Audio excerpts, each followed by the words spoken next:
I accidentally step on a bug and crush it, only for the system to tell me I just slaughtered a dragon. I casually swat a cockroach, and somehow walk away with the godly passive skill, Undying Body. 3 years ago, I was transmigrated into this high martial world, born with mediocre talent and zero ability to cultivate, and saddled with a brain-dead system on top of it all. One day I'm sitting there eating my cheap takeout, when a sharp mechanical voice suddenly blares in my head. Detected King Tier Beast, Void Ironback, threat level SSS rank. Host is advised to flee immediately. What the? I nearly leap out of my chair in shock, but the moment I see what it actually is, I'm completely speechless. It's just a slightly oversized cockroach. Warning, Void Ironback is 0.5 meters from host. Evacuate immediately. Evacuate immediately. The system's voice is drenched in panic and terror. Yeah, right. I always knew that someone like me, a total deadweight, could never get a decent system. Turns out mine is completely blind. I let out a disbelieving laugh. Grab my slipper and bring it down hard. Impossible. Host has one shot at King Tier Beast. I roll my eyes. Are you done? It was just a cockroach. The system completely ignores my protest. Host has successfully slain a King Tier Beast. Congratulations, passive godly skill unlocked, Undying Body. The instant the system finishes speaking, a warm current surges out of nowhere in my core and tears wildly through my meridians. My blocked, withered meridians are forced open by sheer power. I gasp for breath, drenched in sweat, as if I'd just been pulled out of deep water. My job was a library security guard, responsible for the martial arts archives on the 3rd floor. One day I'm doing my usual rounds when the system chimes in my head again. Warning, ancient beast detected, Abyss Weaver, threat level, SSS rank. The silk threads of this creature can slice through space itself. Listening to the system shriek like the end of the world is coming, the corners of my mouth slowly curl into a deeply unhinged grin. I pull out the fly swatter from my belt and eye the purple spotted spider hanging in its web in the corner of the room. Abyss Weaver, huh? Slices through space, does it? I walk toward the corner, one step at a time. Warning, Abyss Weaver is charging dark matter energy. It's about to open its death domain. Dodge, host, dodge. I scoff. Now that I have the Undying Body, what exactly is there to be afraid of? I take a deep breath, stomp both feet against the floor, wind up the fly swatter with full force, and bring it down on the spider with everything I've got. The poor Abyss Weaver doesn't even have time to scream. It's instantly reduced to a smear of dark purple. Congratulations. Host has slain ancient beast, Abyss Weaver. Rewards granted, 20 years of refined martial cultivation and heaven-touched insight. Then, without any warning, a torrent of energy 10 times more violent than before slams into my body. Not good. I'm about to break through. I sprint to the duty room and lock the door. My core expands to its absolute limit in an instant. That incredibly refined energy rages through my meridians like a flood. Early mortal tier, mid-mortal tier, peak mortal tier, and finally, it locks in at Spirit Source Master. In this world, warriors were ranked as mortal tier warriors, Spirit Source Masters, and Grand Masters. An ordinary person could spend their entire life and never surpass the mortal tier. To break through to Spirit Source before 30 was the mark of a prodigy every major clan would fight to recruit. And here I am. In just a few days, by swatting a cockroach and a spider, I've covered a road that takes others 30 years. I raise my hand and stare at my palm. A visible white current of energy spirals around my fingertips. Sharp as a blade, it hums with a faint tearing sound as it cuts through the air. Externalized energy, the hallmark of a Spirit Source Master. I swallow hard. This system is absolutely broken, but the rewards? Absolutely worth it. I slowly stand. My body feels light as a feather, yet inside it holds a seemingly endless reservoir of power. Right now I could slap a bull flat, but no, I need to keep a low profile. A front door security guard suddenly becoming a Spirit Source Master. If that got out, I'd end up on a lab table. So I make up my mind right then, keep a low profile and grow stronger in the shadows. After that, I hole up in the library. With heaven-touched insight active, a strange sight unfolds in the 3rd floor corner. A young man in a security uniform, flipping through shelves like a madman, 10 pages per second. How to properly hold a horse stance. System chimes. Congratulations, host has comprehended ironclad stance. Introduction to acupressure. Congratulations, host has comprehended soul-severing strike. Tai Chi for seniors. Congratulations, host has comprehended yin-yang convergence. Eye exercise illustrated guide. Congratulations, host has comprehended violet abyss eye. In just 2 hours, I blazed through all 200+ introductory books on the shelf. Over 200 messy, even contradictory basic martial techniques crash into each other and fuse together under the terrifying power of my insight, weaving themselves into one vast web of martial knowledge. Just then, a faint commotion catches my attention. By the window sits a young woman in a white silk training outfit. Elara, eldest daughter of the Vane family of Iron Bay, who broke through to late mortal tier at just 18. She's recognized as Iron Bay City's #1 genius, and a regular here at the library. But right now, this ice-cold goddess seems to be having a problem. Her brow is furrowed slightly, her hand frozen mid-page over an ancient text, a barely noticeable irritation flickering in her eyes. A green-headed fly is circling above her head, completely oblivious to its own death wish. The fly darts left and right like it's under some kind of curse, even attempting to land on the tip of her nose, just to provoke her. As a warrior, she's naturally tried to shoo it away, but to her shock, the fly seems mutated, its flight path erratic, its speed almost unbelievable. She discreetly flicked out a finger blast moments ago, and the fly dodged it like it was nothing. What kind of creature is this? Just as she's about to channel her energy and blast it out of existence, a lazy voice drifts over. Flies coming to read at the library now. What a time to be alive. Alara looks up. She sees a young security guard in a baggy uniform strolling over, chipped mug in hand. Don't come closer, Alara says coldly. That fly is fast. It might be some kind of mutant. Watch yourself. I act like I didn't hear a word and keep strolling over. In my head, the system is going absolutely berserk. Maximum alert, maximum alert. High energy entity detected ahead. Rift fly. Target speed has broken the sound barrier. It is scanning for host's weak point, preparing for a one-hit kill. I roll my eyes. Through my newly evolved dynamic vision, that fly, which must look like lightning to Alara, looks like it's been put on slow motion, just casually drifting along like it's window shopping. Excuse me, you're blocking my kill, I mutter, stepping up to Alara's table. Alara's brow furrows. She's about to scold this oblivious guard, but the next second she freezes. She watches as I casually raise my right hand, index and middle fingers pressed together, and make one light, lazy swipe through the air, like brushing away dust. There's the faintest little snap. The fly is obliterated, reduced to nothing, and without breaking stride, I wander off with my mug, completely unbothered. Alara is completely frozen in her seat. Her mind keeps replaying that single instant over and over again. Was that the legendary finger sword? Could this guard who sleeps on the job every day actually be a peerless sword master hiding in plain sight? Meanwhile, I've already slipped behind the shelves. Ding, kill confirmed. Target, rift fly. Congratulations, host has obtained the perfect tier movement technique 9 steps of the wind. I nearly spit out my water. I just swatted a fly. And the system hands me 9 steps of the wind? I feel a flood of footwork knowledge pour into my mind all at once.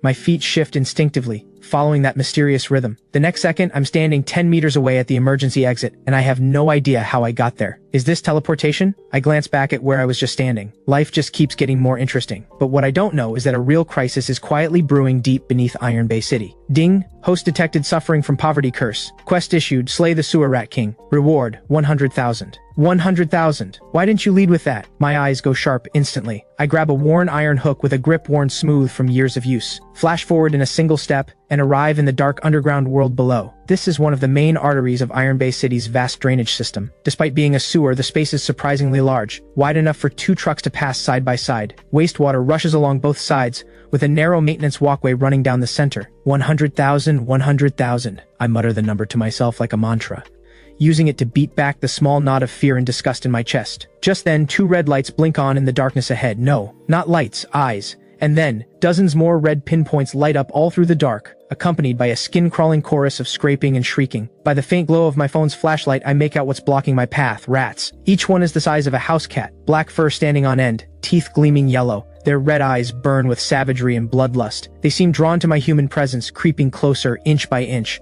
low growls rumbling in their throats. I flinch. Holy crap, these things are huge. Facing this horde of giant rats, I feel a flash of instinctive panic. But the next second, I remember my undying body, and that 100,000 reward. In the end, greed wins out over fear. The massive black rat at the front seems to sense my distraction. It kicks off its hind legs and launches at me like a bolt of black lightning, straight for my throat, blindingly fast. But in my eyes, it's moving in slow motion. I don't even shift my body, just flick the iron hook upward in one smooth motion. With a dull thud, the rat, still midair, is run clean through by the rusty hook, dangling off it like a kebab. The rat lets out a shriek and thrashes wildly, but the hook's barb is locked onto its spine. Out you go! I flick my wrist. The rat, easily 5 or 6 pounds, goes flying. It slams into the wall and becomes a smear. That move sends the whole pack into a frenzy. The remaining dozens surge forward like a black tide, completely unhinged. Come on then. I don't retreat, I charge forward. In the dim sewer, the iron hook becomes a blur. Every swing is followed by a piercing rat shriek. Every thrust claims a life. 5th, 10th, 20th. A silver rat twice the size of the others suddenly appears, silently crouched on the overhead pipes above me, lining up a killing blow. The instant it drops, I don't even look up.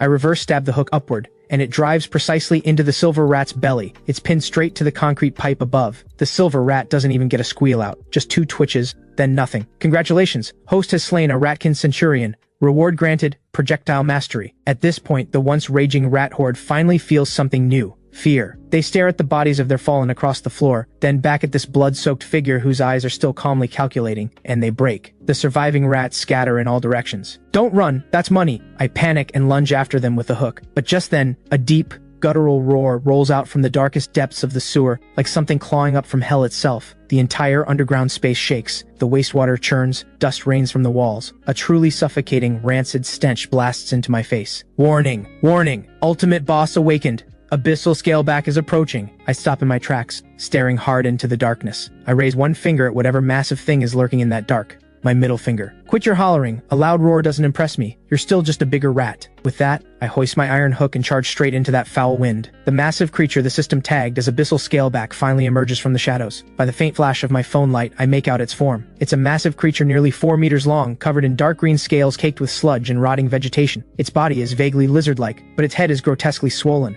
its jagged fangs jutting outward like a mouthful of daggers. With every breath, it exhales pale yellow toxic fumes. Even with everything I've seen, my eye still twitches. This is supposed to be a rat? Who in the world has a rat with scales? Warning. 𝙎𝙎𝘼𝙎𝙎 has entered berserk mode. Its scales are void dragon scales, immune to 99% of physical and arcane damage. Its claws carry a soul rend effect. Contact means instant death. I heft my rusty iron hook. I don't back up. I walk forward one step at a time. The mutant croc is clearly enraged by this tiny human standing its ground.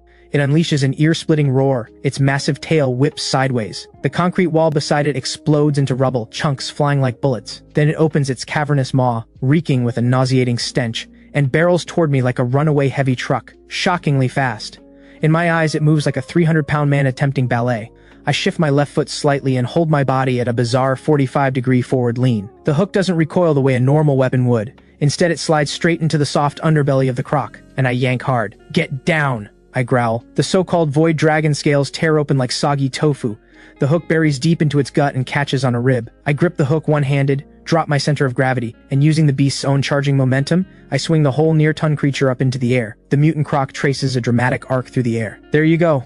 Boom. The undisputed overlord of this sewer gets slammed into the far wall like I'm killing a fish. The entire underground tunnel shudders. Dust cascades from the ceiling. The croc's spine snaps on impact. Its organs rupture. It doesn't even get a cry out, just slumps limply to the ground, twitching. It's not gonna make it. I dust the rust off my hands, walk over, give its head a kick. That's it, pathetic. Couldn't take one hit. I give it one more kick to make sure it's done breathing. The system erupts with unprecedented excitement. Kill confirmed. 𝙎𝙎𝘼𝙎𝙎 has fallen. Congratulations. Host has earned the title Dragon Slayer. Reward granted Dragon Elephant Power. Host's strength will now grow with every breath. A wave of heat floods through my body once more. I feel noticeably stronger. Dragon Elephant Power. Not bad. That'll make moving book carts a lot easier. Without another thought, I hum a little tune and drag the croc toward the exit like a bag of trash. 100,000, 100,000. Enough to find a wife and live well. In the shadows, a pair of eyes watches me in silence. The next day, I show up to work like nothing happened. I'm standing post at the library entrance with my chipped enamel mug, but today's visitors seem tense. Several luxury cars are parked outside the library, and bodyguards in black suits and sunglasses stand on the steps, radiating a clear back-off energy. What's going on now? Which big shot is coming to inspect the place? I take a sip of tea and wonder. Then an insufferably arrogant voice rings out from inside. "Hey, you, the one guarding the door, get over here." I turn to see a young man in a designer suit, hair slicked back, standing at the front desk, pointing his finger at me like he owns the place. Blake, second son of the Crane family of Iron Bay, a textbook rich brat. Word is he has decent talent. Just broke through to mid-mortal tier. Spends his days throwing his family's weight around. I used to give his type a wide berth, not worth the trouble, but now, I'm not afraid of anything. I take one look at Blake's punchable face and stroll over. "Welcome, sir. How can I help you today?" "Borrowing a book, tap your card, restroom out the door, turn left." "Don't give me that," Blake snaps, slamming his hand on the desk.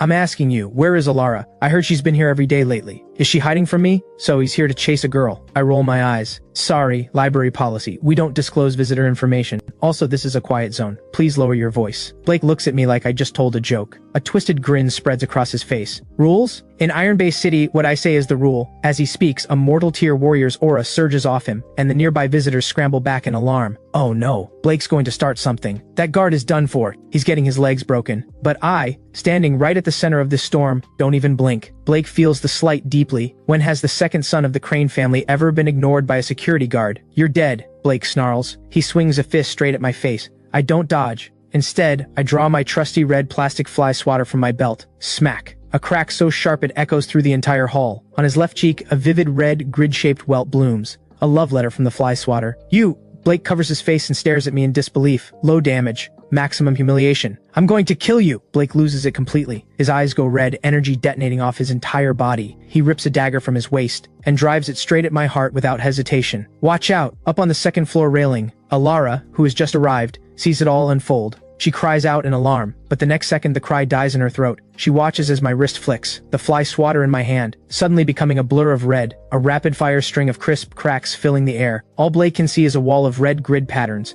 as over a dozen strikes land on his face, hands, and body in an instant. The dagger clatters to the floor. Blake spins like a top, 3 full rotations on the spot, before his legs give out and he drops to his knees in front of me with a thud. Blake is in tears, not from pain but from sheer wounded pride. I blow the non-existent dust off my fly swatter, tuck it away, pick up my mug, and stroll back to my post under the awed, reverent stares of every person in the hall. But as Blake is helped out by his bodyguards in a sorry state, he glares back at me with pure venom. Fine, you really hit me. Just wait, I'll see how you die. The next morning at 9, the Iron Bay City Sports Center hosts the grand opening of the Iron Bay Martial Arts Exchange, a triennial event. More than a gathering of martial artists, it's a battleground where major clans carve up territory and fight over resources. I'm standing in front of the library's exhibition booth in my security uniform, wearing the face of a man with nothing left to live for. Yesterday, the director suddenly called me in for overtime, supposedly to maintain order, but really just to haul boxes. The library director, a balding middle-aged man, is sweating and calling out to passersby. Not a single passing warrior even glances his way. In a world that worships power, the creed is simple: bigger fists make the rules. Nobody wants to read dry theory books. Kevin, stop daydreaming, go grab some water from the buffet area. The moment I hear buffet area, I snap to attention instantly. The one and only reason I agreed to this overtime is the rumor that today's buffet features 5-star hotel Australian lobster, unlimited. I load a plate into a small mountain, find a corner to crouch in, and go to town. Over in the very important person section, Alara sits with perfect posture, surrounded by a ring of young men from prominent families, each trying to outdo the others in flattery. Alara, the Crane family has a real ace up our sleeve for this event, says Blake, face still not fully healed, sunglasses hiding the swelling, but his tail-wagging routine unchanged. Alara ignores him completely. Her gaze sweeps the crowd like she's searching for something rare, then her eyes light up. She spotted me, huddled in my corner, annihilating the seafood. The senior really did come. Blake follows her gaze, and finds me too. Damn it! How did that guard even get in here? Old grudges and fresh rage flood through him all at once. Alara, don't waste your eyes on that lowlife. Some doorman crashing in for a free meal. It's an embarrassment to this whole event. I'll have him removed. Don't you dare. Alara snaps her head toward him, her gaze cold as a blade. Blake, if you touch him, don't expect any mercy from me. Blake freezes. He can't believe Alara would turn on him over me. He lets out a cold laugh and sends a look toward a few of his lackeys across the room.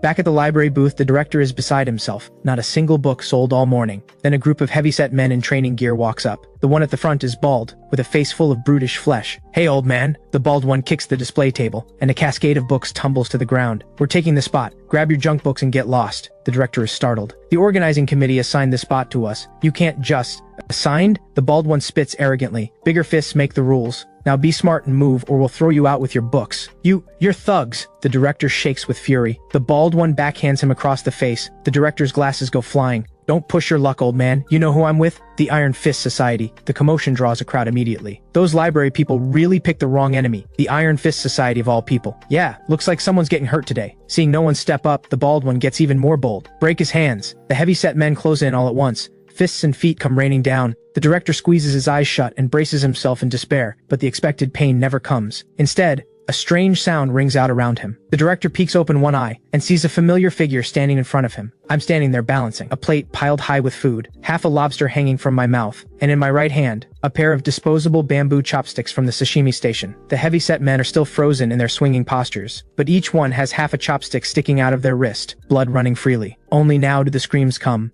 all at once, perfectly synchronized. My hand's been pierced. What did that? The men clutch their wrists, rolling on the ground in agony. Even the bald one is stunned. He just saw a flash and suddenly all his men are out of commission. Who are you? You really want to stick your nose into Iron Fist Society business? You got a death wish? The bald one roars, all bark and no bite. I look at him, reach into my plate, and pick up a fresh chopstick. I tap it against the table to smooth the splinters. I'm just a security guard. The bald one stares at that perfectly ordinary chopstick, and for reasons he can't explain, every hair on the back of his neck stands up. But he's a man of the underworld. With this many eyes watching, backing down now would ruin him. A security guard? Die! He yanks a heavy cleaver from his waist, energy surging as he brings it down hard at my head. He's clearly going for the kill. I shake my head with a sigh and flick the chopstick upward. The bald one feels his blade connect with something like solid granite. His grip shatters at the impact point. The cleaver flies from his hand and drives itself into the ceiling. My chopstick doesn't stop. It glides forward and taps lightly against his throat, but the bald man flies backward as if hit by a high-speed train, launching over 10 meters through the air. He crashes through the neighboring stall selling miracle cure pills and ends up tangled in their banner reading Ancient Family Formula. I turn to face the remaining lackeys, all visibly terrified, and speak in a flat, calm tone. You knocked over my lobster. 500 each. Pay up, then get out. The lackeys don't say a word. They're trembling as they empty their pockets. Then they drag the bald man up and scramble out of there like their lives depend on it. 2,300. Not bad. These guys were loaded. I tucked the cash into my pocket with a satisfied grin. I helped the shell-shocked director back to his feet. You alright, director? As long as the books are fine, he manages, trembling.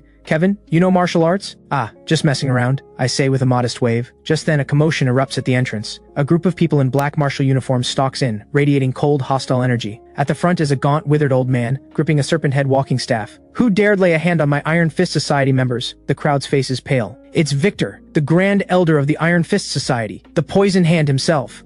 We're done. He's a true peak spirit source master, 1 foot already in Grandmaster territory. The old monster. I hear all this, glance down at my chopstick, and pointed at him. Old man, are you here to pay up, or to take a beating? Bold words, young man. In 40 years of carving through this world, no one has ever pointed a chopstick at me. Victor's clouded eyes lock onto mine. That just means you haven't been around. In our cafeteria, the lunch ladies wave their chopsticks like they own the world, and their hands shake a lot worse than yours. Insolent! Victor's fury erupts. A dense dark green mist blasts from his wide sleeves and floods the space within 10 meters. Wherever the mist passes, the red carpet blackens and rots instantly, and the air itself hisses with a corrosive sizzle. The spectators go white with terror and scramble backward. Bone rot mist, run! One breath and you dissolve into blood. My God, Victor's gone mad. He's going to start a massacre. But I, standing right at the center of it all, just wrinkle my nose. What is that smell? Did you have chive dumplings for lunch and skip brushing your teeth? I hold my nose with one hand and fish a plastic folding fan out of my back pocket. Standard summer patrol equipment. I flick my wrist with a snap and the fan unfolds. Then, like I'm shooing away a fly, I give the rolling dark green mist one casual fan. The mist, which had been surging forward aggressively, suddenly freezes, as if it's hit its natural enemy. Then it reverses. The entire cloud coils back and shapes itself into a massive hand, and slaps Victor hard across his own face. Victor's eyes nearly pop out of his skull. Impossible. This must be an illusion. He doesn't finish. His own toxic mist hits him full in the face. Victor's throat burns like fire and his face goes a sickly shade of green. See? I told you that stuff was nasty. Victor lets out a vicious laugh and drives his serpent head staff into the ground. The staff splits open. 2 vivid red snakes with crested heads shoot out of it like red lightning bolts. This is Victor's true trump card, the twin flame vipers. These are no ordinary snakes. He has fed them his own life essence for 30 years, making them something far beyond common. Go. Kill him, Victor roars. The 2 red snakes cut through the air in eerie arcs, one on each side, both aimed straight for the arteries in my neck. I stare at the 2 red noodles flying toward me and freeze for a second. They are just eels, the braised kind. I casually raise my left hand. The disposable chopsticks I haven't put down yet snap shut precisely at each snake's weak point. Both snakes thrash violently, tails whipping with sharp cracks, jaws snapping to bite. But beneath those seemingly flimsy bamboo chopsticks, they may as well be welded in place. Victor is completely dumbfounded. His prized companions, the ones that can bite through steel, are dangling from a pair of chopsticks like a couple of wriggling loaches. Let them go, Victor shouts, his voice cracking with desperation. I examine the snakes on my chopsticks with complete seriousness. They're a bit scrawny, old man. Didn't raise your eel right, barely any meat on them. With one hand working the chopsticks, I weave the 2 still struggling snakes together and tie them in a knot, like a magic trick. Then I shape the whole thing into a neat red bow. A gift for you. I flick my wrist. The bow, made from 2 deadly vipers, sails back to Victor and lands perfectly in his arms. Victor fumbles to catch his precious snakes, stares at them, nodded, eyes rolled back, tongues lolling, and finally can't hold it back. He spits a mouthful of blood. I'll take you down with me, he roars, his entire energy reversing violently through his body swelling like a balloon, skin turning a terrifying shade of purple-black.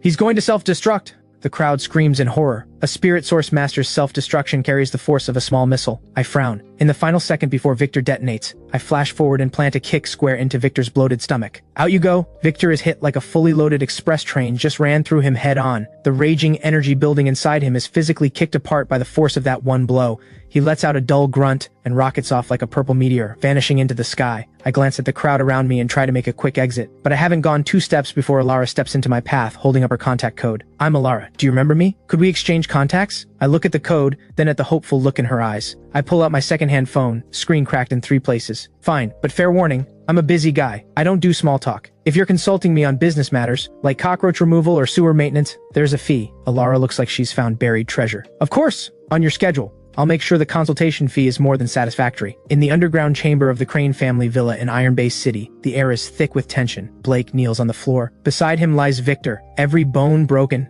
undergoing treatment. Seated at the head of the room is a middle-aged man whose aura radiates quiet menace. Drake, patriarch of the Crane family, a true Grand Master. You're telling me the security guard fanned the toxic mist back with a paper fan, tied the twin flame vipers into a bow with chopsticks, and then kicked you into the sky. Drake's voice is perfectly calm, but everyone in the room can hear the fire beneath it. Yes, my lord, Victor says weakly. That man is something else entirely. His fighting style has no form, all street thug moves, but the power behind it is terrifying. Drake lets out a cold snort. The teacup in his hand crumbles to dust. No matter who he is, once you've crossed the Crane family, you don't get to keep breathing. A flash of cold resolve crosses Drake's eyes. He pulls out a satellite phone and dials an encrypted number. Shadow Guild? I have a contract. Bounty, 100 million. Target Kevin, security guard at the Iron Bay City Public Library. The moment that 100 million bounty goes out, the entire underworld erupts. 100 million for a security guard's head. That's basically free money. That is the first thought of every assassin who sees the posting. I, however, know nothing. The next day I show up to work as usual, but by now at least 20 top-tier assassins have already infiltrated the library. They're disguised as readers, cleaning staff, even delivery workers, spread across every corner of the building.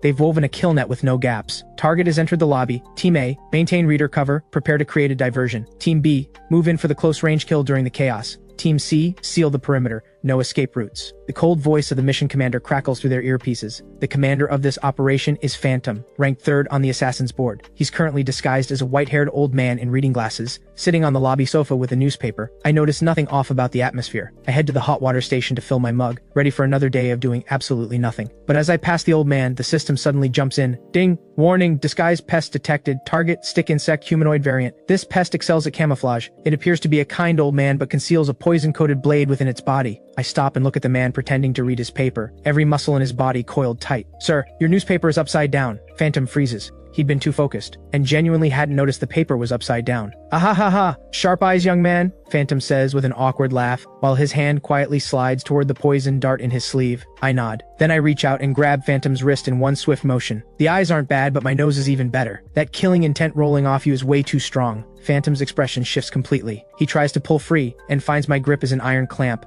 locked dead on his pulse point. "Move in, we're blown!" Phantom drops the act and shouts. The quiet lobby erupts into total chaos. Readers on all sides tear off their disguises and pull daggers, guns, and throwing stars from between the pages of their books.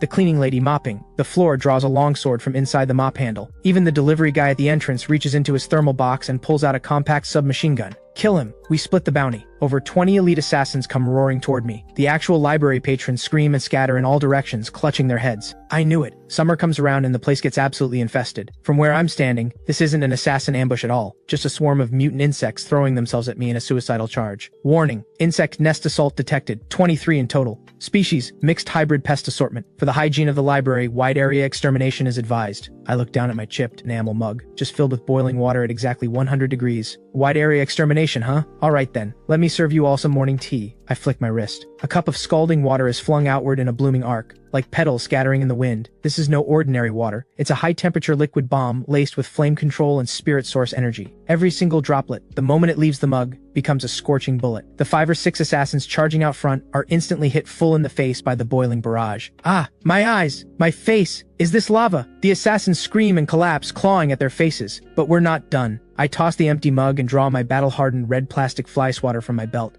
I've said it before, no noise in the library. Smack. An assassin reaching for a gun gets the swatter across the wrist. The gun flies away, and the wrist bones shatter. For the next 2 minutes, the library lobby becomes my personal pest to control show. I move through the crowd like a ghost. Swing, chop, sweep, but backed by peak innate power. This $2 plastic swatter hits harder than any legendary weapon. Every assassin I hit gets a bright red grid stamped on their face, then goes spinning through the air. Some end up dangling from the chandelier. Others get wedged into the bookshelves. The last one standing is Phantom himself, the one who started all this. By now, Phantom has collapsed to the floor in sheer terror. His wig has fallen off, revealing a perfectly bald head. He stares at his groaning crew scattered across the floor. What are you? Human or ghost? I walk over and look down at him. I told you, I'm the security guard. Since you're old people, I'll let you off the beating. However, I point at the smashed furniture and shattered vases on the floor. You're paying for all of this. I'll pay. I'll pay for everything. Phantom bursts into tears and pulls out a black card. There's 50 million in this account. Is that enough? 50 million. My eyes light up. I pocket the card without a second thought. Just as I'm about to toss these pests out the door, a piercing air raid siren screams to life, tearing across every corner of Bay City in an instant. The library intercom cuts out and is replaced by a woman's voice, urgent and trembling. Emergency broadcast. Emergency broadcast. Bay City is under a top-level red alert. Moments ago, a dimensional rift over 10 kilometers wide tore open above the Western District. This is not a drill. This is not a drill. The tide is here. Outside the library windows, the clear sky has turned a deep, bleeding red. Countless black specks swarm out of the rift like locusts, blotting out the sky. This time it's not a system error, and it's not my imagination. It's over. It's the tide. The real tide. Run. The city is lost. Chaos erupts around me. I'm the only one who calmly walks over to the floor-to-ceiling window. Ding. Large-scale ecological invasion detected. Targets, mutant sparrow flocks, feral stray cats and dogs, and a small number of escaped zoo animals running loose. I look out at the creature outside, the size of a truck wreathed in living flame, an inferno lion slamming itself against the building across the street. Then I glance at the system tag floating above it, oversized, grumpy ginger teddy. I scratch my head and sigh. Strays are eating well these days. Look at the size of it. I push open the front door, step into the blood-red haze and the reek of carnage, and let a small smile curl at the corner of my mouth. The tear in the sky keeps widening. Crimson light drowns everything beneath it. Monsters of every grotesque shape rain down from the rift like dumplings tumbling into a pot. Some have wings and spit acid. Some are armored and charge through everything in their path. Others move like shadows and cut lives short without a sound. The military's tank units are already firing. An inferno lion the size of a heavy truck stands on a flattened tank and roars at the sky. The infernal fire it breathes melts the asphalt around it into rivers of lava. We can't hold. Fall back. All units fall back to the second line. Inside the frontline command vehicle, Bay City's garrison commander Leon roars into his radio, desperation cracking his voice. His eyes are bloodshot. He slams his fist into the console. Is this the end of Bay City? I walk out of the library at my own pace, brow furrowed. In my hand is a mop I grab from the corner on my way out. The rampaging inferno lion seems to sense something. It turns its massive head, and those flame-burning eyes lock onto me. As a beast king, it possesses sharp intelligence. It can sense something radiating off this insignificant human, something it deeply, instinctively despises. The inferno lion lets out a furious roar and abandons its chase of the fleeing soldiers. All four paws launch off the ground, and it becomes a streak of black and red, hurtling toward me with the force of something that could level a city. Run! Hey, the security guard, run! Leon, who is covering the civilian evacuation, catches sight of this and his eyes go wide with horror. But I don't run. I watch the charging beast with mild irritation. Whose dog is off the leash? The inferno lion closes to within 3 meters, jaws stretched wide to swallow me whole. I simply raise my left index finger to my lips. My expression goes flat, and I bellow, with every ounce of authority I have. Sit. Something impossible happens. This SSS beast king, berserk, blood-crazed. The moment it hears that single word, something deep in its soul gets struck like a bell. Its body seizes up mid-air. The savagery in its eyes flickers, replaced just for a moment by confusion. I step forward, raise my right hand, and flick the inferno lion hard on its wet black nose. I put the full force of finger burst behind that flick. The once terrifying inferno lion lets out a whimper, the kind a scolded puppy makes. Its massive body deflates like a punctured balloon. Every flame on its body goes out at once. And then, under the stunned eyes of Leon and his soldiers, this SSS beast king actually sits, front paws together, tongue hanging out, looking up at me like it wants a treat. What kind of tactic is that? Words command the law, at one's order, beast king submit. What in the world, is this some kind of beast-taming god walking among us? Meanwhile, I'm pulling a tissue from my pocket with a look of pure disgust, wiping imaginary drool off my hand. I point at the inferno lion's nose. Look at you, covered in soot. Stay. Don't you dare move, or I'll break those legs. The inferno lion nods rapidly. Leon leads a group of officers over at a shaky jog. Senior, thank you for saving us. May I ask your name? Leon's words tumble out in an excited rush. He snaps off a razor-sharp salute. Being surrounded by a crowd of blood-soaked soldiers makes me a little uneasy. I step back half a pace and point to the badge on my chest. I'm Kevin, security guard library. Leon and the officers freeze, taming a SSS beast king barehanded, and he's just a library security guard? Leon assumes it must be a disguise. He plays along with an awkward laugh. Ha! Very humble of you, senior. Yes, a security guard. Keeping the peace, as they say. The words barely leave his mouth before the ground begins to shake, violently. The earth cracks open. Several buildings nearby crumble straight down. At the rift above the city's center, an enormous hand covered in black fur slowly reaches through. The palm is half the size of a football field. Its nails rise like black towers. Then a head the size of a mountain smashes through the dimensional barrier and forces itself into our world. It's an ape. A true titan ape. It stands over 100 meters tall, its muscles bulging like boulders under its skin. Its eyes are 2 blood-red moons. Warning. Warning. Ultimate catastrophe incoming. Target, the Titan ape. World-ending class entity. Host survival probability extremely low. Immediate retreat strongly advised. Leon stares up at the Titan ape, a creature that nearly blots out the sky. His gun slips from his fingers and hits the ground. It's over. A demigod-class creature. Nothing human can stand against this. The Titan ape releases a roar. The shockwave rolls outward and shatters every window in sight. It lifts one sky-blotting foot and slams it down toward the library. Shadow swallows the ground. Everyone squeezes their eyes shut, waiting to die. I'm the only one looking up. Son of a, I mutter under my breath. Under everyone's horrified gaze, I bend my knees and drop into a textbook horse stance. System, stop running your mouth and give me everything. That dragon elephant force you just rewarded me. Every last scrap of power bonus, crank it all to maximum. Ding, burning 20 years of lifespan. Strength amplified by 1000%. I draw a long, slow breath. The energy inside me detonates like a reactor going critical. A layer of golden light ripples across my skin. Faint echoes of dragons and elephants cry out from somewhere deep within. Here, we go. When the Titan ape's foot is still 10 meters from the ground, I kick off the earth like a golden cannonball and charge straight up to meet it. On the way up, I scoop a massive decorative boulder out of the roadside flower bed. So, you're a gorilla, huh? Like stomping on people, do you? Take this. Civilization check. To every witness watching, this moment freezes into something that feels like myth. A soul-shattering crash. Golden light slams into black energy in the sky. And then something happens that makes everyone question reality. The 100-meter Titan ape lets out a shriek like a stuck pig. The boulder digs into the sole of its foot. The impact throws off its balance, and its colossal body topples backward. The Titan ape crashes onto its back, flattening a stretch of rubble behind it and throwing up a cloud of dust that swallows the sky. I drop back down from the air, landing steady on a chunk of broken stone. Leon swallows hard and turns to Alara, who has just arrived. His voice is shaking. Alara, is he really just a security guard? Alara takes a slow breath, her eyes steady. No, he's a god. The Titan ape, knocked flat by a civilization check, is clearly not ready to surrender. From the rubble, it unleashes a roar that cracks the sky. The stone-like muscles across its body writhe and surge. Black demonic energy erupts upward like a volcano.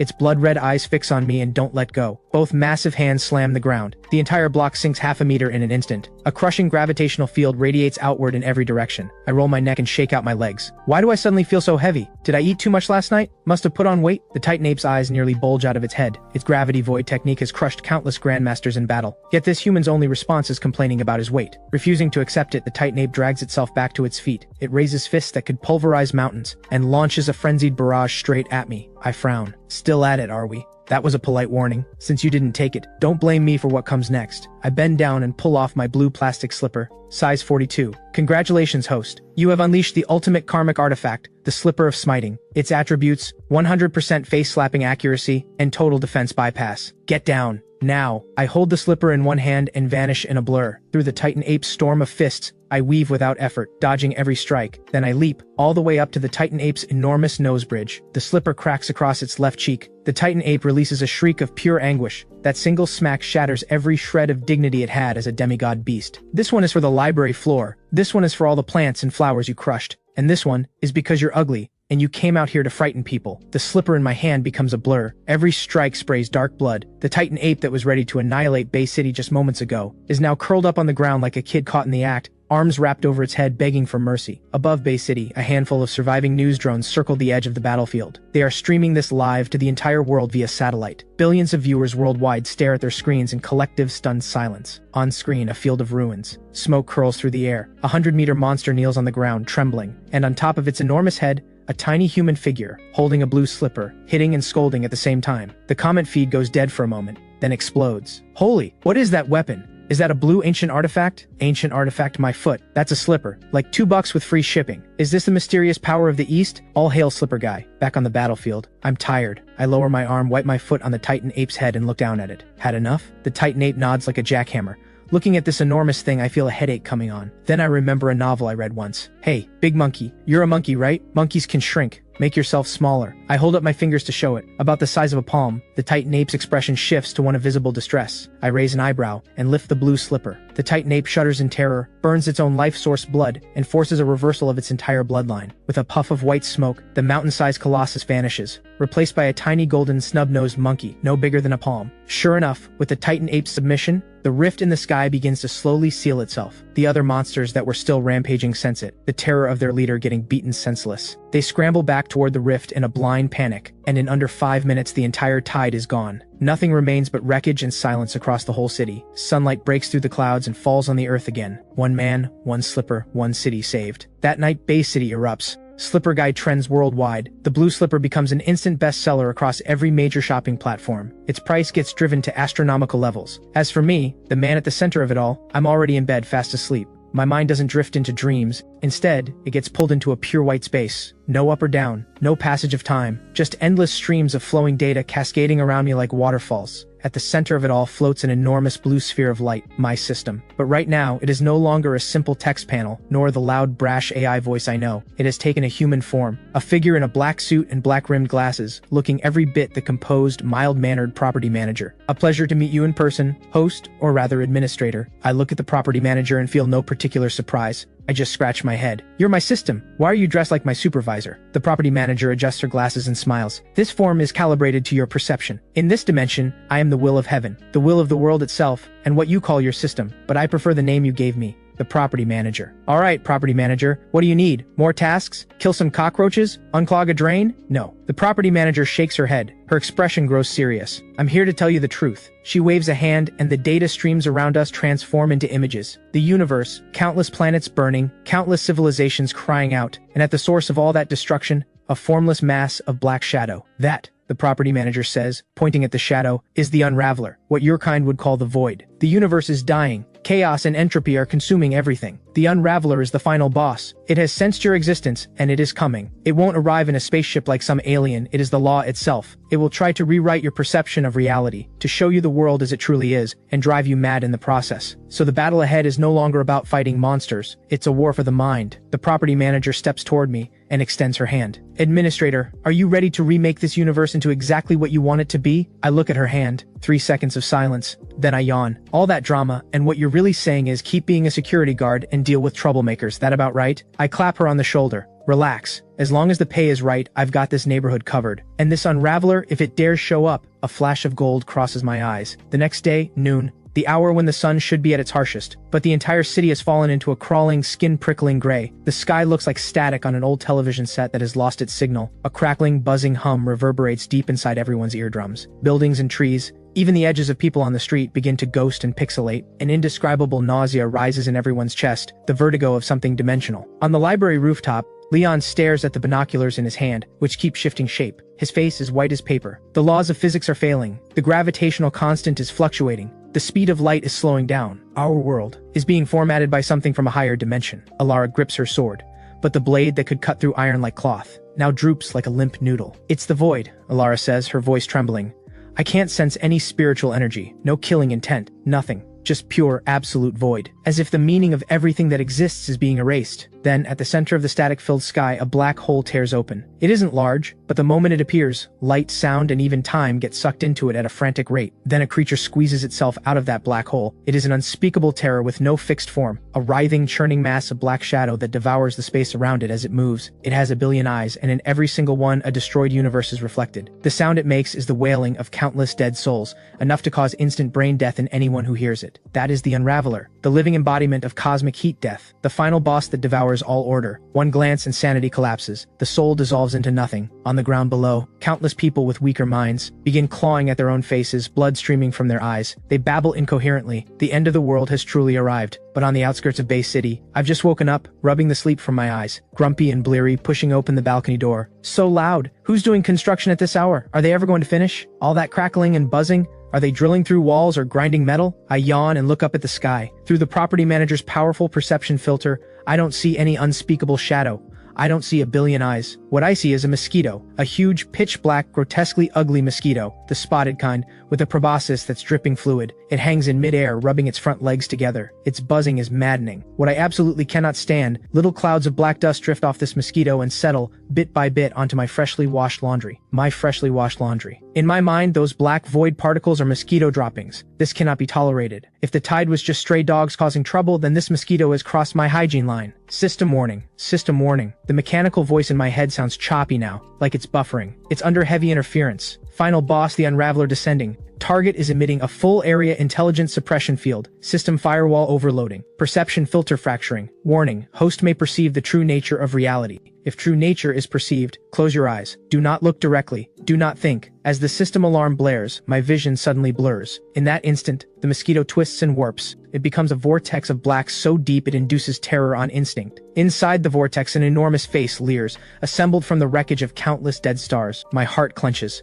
A primal shudder shoots through every nerve in my body. That is the biological terror of death, the fear of pure nothingness. What is this? I murmur, my hands and feet going cold. Is this the truth the system warned me about? Have I been living inside a terrifying illusion all along? Sensing the fear in my eyes, the Unraveler pulsates with satisfaction. Mortal, you are finally awake. Look at this world, it was always an illusion. Only oblivion is eternal. Kneel, merge with me, become part of the void. The voice carries an endless seductive pull, trying to shatter every wall in my mind. If I kneel, the laws of Earth collapse entirely, and human civilization ceases to exist. But at that razor's edge of a moment, I shake my head hard. I slap myself across the face. Wake up? I haven't even gone back to sleep yet. I take a deep breath. My eyes harden again, harder and more stubborn than before. Void this, oblivion that. Stop playing God on my turf. On Kevin's watch, there is no void. There is only mess that hasn't been cleaned up yet. The moment those words leave my mouth, an invisible force erupts from within me. That is the power of a solidified worldview. The sheer force of my materialist perspective, already so entrenched it bends reality itself. In the sky, the terrifying vortex that just showed its true face gets grabbed by an invisible hand and squeezed back into shape. The black fog clears. The leering face is gone. It's a mosquito again,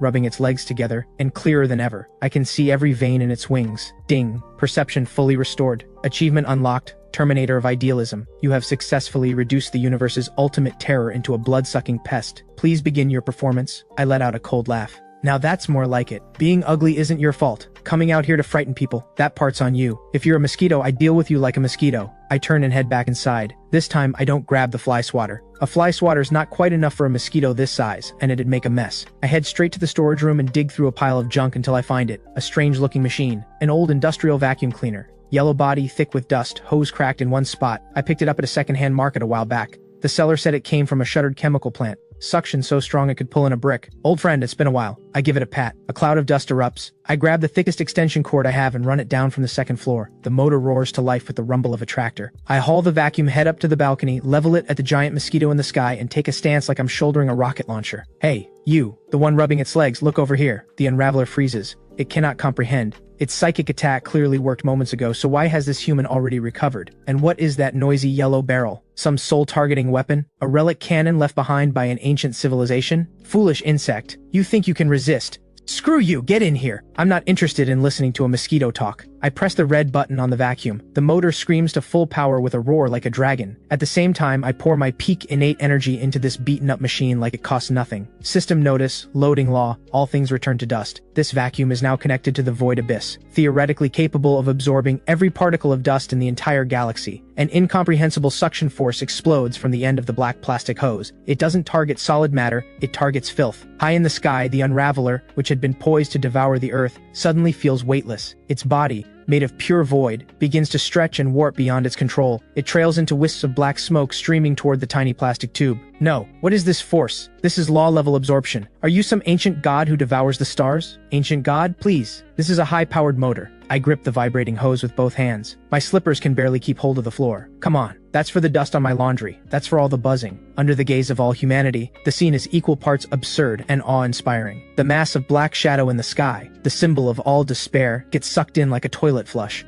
letting out a shriek as it spirals into a massive black funnel. The narrow end of that funnel connects directly to the vacuum in my hands. Release me. I am the unraveler. I am the end of the universe. I cannot be sucked into something this filthy. Stop running your mouth. Sweat pours down my forehead. I let out a roar. A sharp pop, like a suction cup being pulled loose, and the enormous mosquito in the sky, even with every last ounce of its power, cannot withstand the fury of a janitor. It collapses into a wisp of black smoke, and with a whoosh, gets sucked into the hose. The vacuum's body shudders violently, releases a gurgling rumble like indigestion, and then goes quiet. The static sky disappears, the nauseating dizziness is gone, sunlight returns, bright and sharp. I switch off the vacuum and pat its hot, vibrating body. Great lung capacity on this thing. I pop open the lid and peer inside. Nestled in the dust bag, amid the dust and dog hair and cracker crumbs, lies a mosquito the size of a fingernail, pitch black and gleaming. All 6 legs twitching faintly, clearly dizzy from the ride. Oh, it shrank. Impressive compression.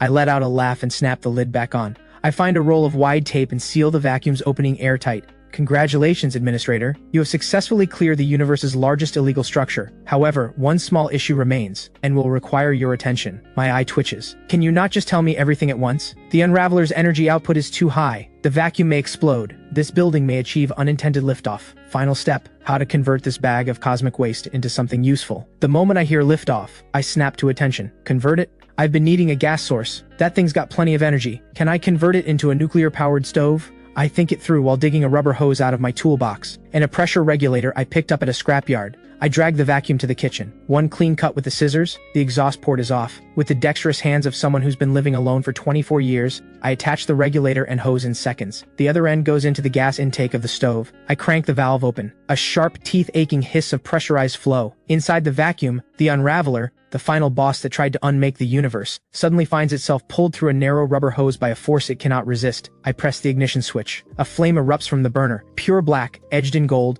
with a core of absolute void. The fire has no heat, but the moment it appears, it burns a hole through the kitchen space itself, revealing a swirling cascade of colors beyond. The system whispers in awe, "Flawless work. Congratulations, Administrator. You have invented the cleanest, highest energy void furnace in the universe. This flame does not burn gas, it burns causality, it burns concepts. Food cooked over this fire, even a stir-fried 𝙎𝙬𝘼𝙎𝙃 becomes an elixir of immortality."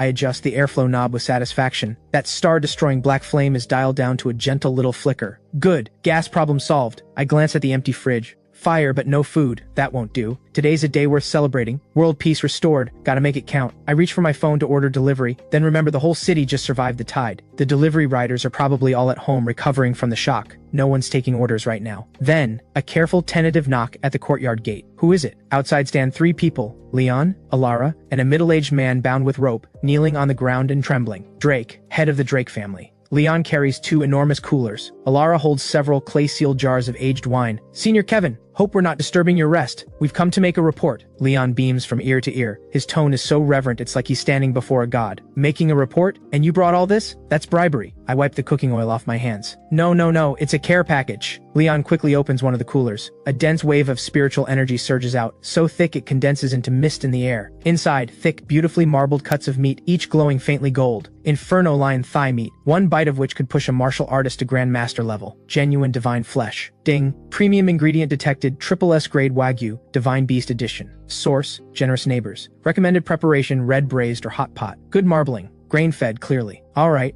if it's a care package, I'll accept it. Just got the gas sorted, too. Was thinking hot pot. Since you're here, don't leave. Stay and eat. At the words, stay and eat, Leon and Alara both go rigid. Their eyes blaze with barely contained joy. A home-cooked meal with a living god. What an opportunity. The 2 of them nearly drop to their knees right then and there. Drake, who is already kneeling, has gone the color of ash. Who's this? Why is he still kneeling? Oh, he's here to contribute ingredients. When he heard Senior was hosting a hot pot gathering, he brought the family's 100-year-old 9-life herb. Alara gives Drake a cool, level look. Drake is nobody's fool. He immediately bows his head to the ground, over and over. Yes, I'm just here to deliver ingredients. Senior, I was wrong. I swear I'll never litter again. Alright, get up. It's a good day. No need to be on your knees. Since you brought ingredients, come in and help wash them. I wave him inside. 10 minutes later, the kitchen is a deeply surreal sight. Drake, worth billions, crouches by the sink, trembling as he washes the priceless 9-life herb. Alara rolls up her sleeves, cleaver in hand, slicing through the iron-hard divine beast meat. Her flowing windsword technique is now entirely devoted to meat slicing, each piece thin as a cicada's wing. General Leon handles the table setting, arranging the bowls and chopsticks in a formation as precise as a military parade, and I stand before the modified void furnace stove, pouring oil into a large iron pot. Under the heat of that black void flame, the ordinary cooking oil immediately transforms.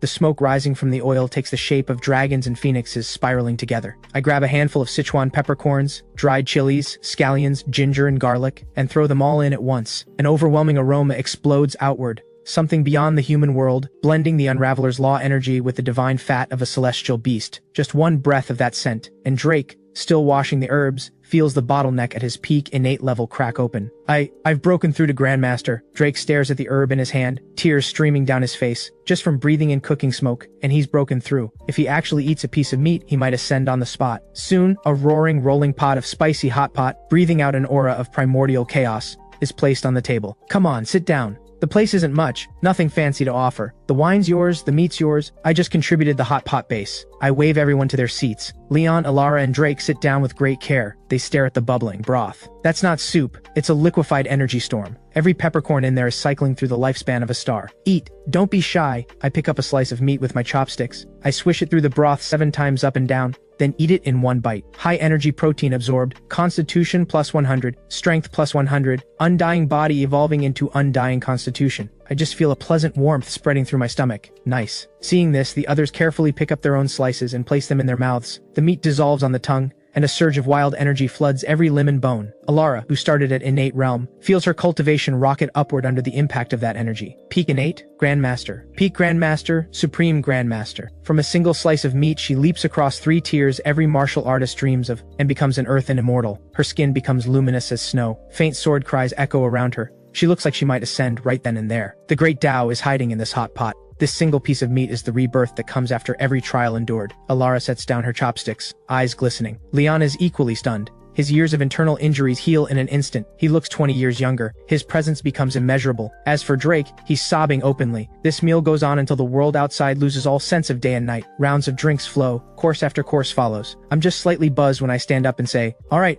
Everyone head home, got work tomorrow. The next day, Bay City returns to its familiar calm. The streets are still being repaired, but every face glows with the smile of a survivor. The legend of Slipper Guy continues to spread through the city, but the authorities have issued a top-level gag order. No one is to disturb that senior's daily life. At the library entrance, I sit on my familiar little stool in my faded security uniform, holding my chipped enamel mug. Sunlight falls on me, warm and easy. I take a sip of tea. In my mind, the property manager's voice speaks one final time. Administrator, the world has been reset. Your perception law now covers this universe completely. From this day forward, demons are pets, gods are neighbors, and disasters are household chores. Wishing you a pleasant life. Beep. System entering stealth mode.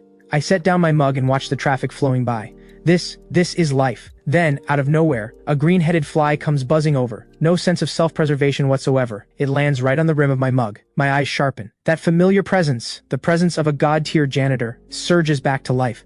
I slowly raise the fly swatter in my hand. Bold little pest, how dare you drink my tea?